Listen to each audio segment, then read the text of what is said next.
अच्छा एक्टर होगा कि मतलब इसकी हिम्मत को दाद देनी चाहिए मुझे।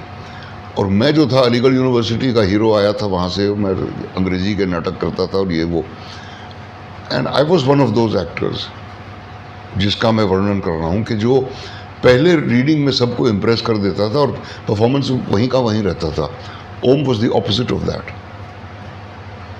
उसको वक्त लगता था और मैं मजाक उड़ाता था उसका कि यार तू क्यों बैठा स्क्रिप्ट पढ़ता रहता है यार, डायने तो याद हो गई ना।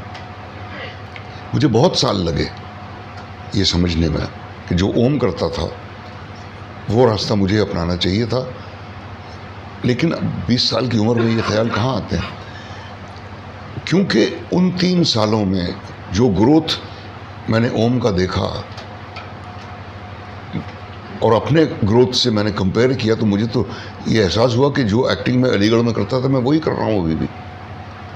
And look at him. तो शुरुआत उसने बिल्कुल एक ह्यूमिलिटी के साथ, रिस्पेक्ट के साथ फॉर द स्क्रिप्ट, मेरी तरह नहीं कि हाँ 1-2 बार पढ़ लिया और याद हो गया। तो शुरुआत हमेशा न्यूट्रली पढ़ने से करनी चाहिए। जब आप उन जुमलों को समझने लगें तो अपने आप आपकी समझ में आ जाएगा कि एम्फसाइज कौन से शब्द को करना चाहिए और जो एम्फेटिक शब्द हैं उनको कभी एम्फसाइज नहीं करना चाहिए।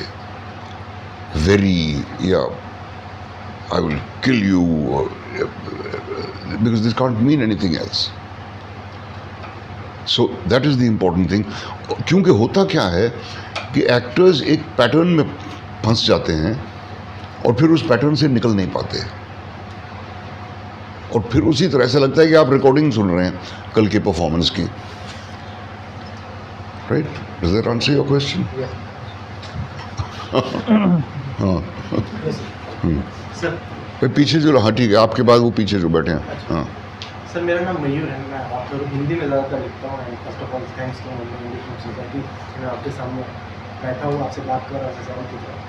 सर मेरा सवाल ये है कि हम कुछ ऐसे लोगों को भी देखते हैं जो एक्टिंग इस तरह से करते हैं कि कभी कभार उनके लिए कुछ इमोट करना, बहुत स्पॉन्टेनियसली इमोट करना आसान, मतलब उनकी एक्टिंग में एक स्पॉन्टेनिटी दिखती है हमें एक तरह से। और आप जिस तरह से कहते हैं कि रियाज़ करना चाहिए, जो मैं भी बिलीव करता हूँ, रियाज़ पे और ज़्यादा वर्क करने पे तब जाके वो मतलब अच्छी तरह से परफॉर्मेंस निकलती है। लेकिन कुछ लोगों की जो स्पॉन्टेनिटी रहती है एक तरह से कि बहुत ही जल्दी निकाल लेते हैं वो सारे इमोशंस, लेकिन वो जब रिपीटेडली काम करते रहते हैं तो काफ़ी मोनोटोनस भी लगते हैं। तो मुझे ये डिफरेंस जानना था सर कि उनके काम के तरीके में और जो आप बताते हैं उसके बारे में थोड़ा सा। हाँ, ऐसे एक्टर होते हैं, लेकिन आम तौर पे मैंने देखा गहराई नहीं होती उनमें। स्पॉन्टेनियसली वो अपने जो उनका जो इनर कॉन्फिडेंस है उसकी वजह से वो लगता है स्पॉन्टेनियस। मैं उन एक्टरों में नहीं हूँ और मैं जल्दी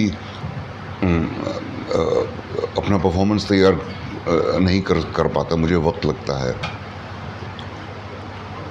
कुछ एक्टर्स हैं ऐसे। अब स्टेज पर ऐसे एक्टरों का क्या हशर होता है मेरे ख्याल से ये है कि वो बोर होने लगते हैं आफ्टर अ पॉइंट, क्योंकि जो उन्होंने पहली दफ़ा किया उसी चीज़ को वो रिक्रिएट करने की कोशिश करते हैं।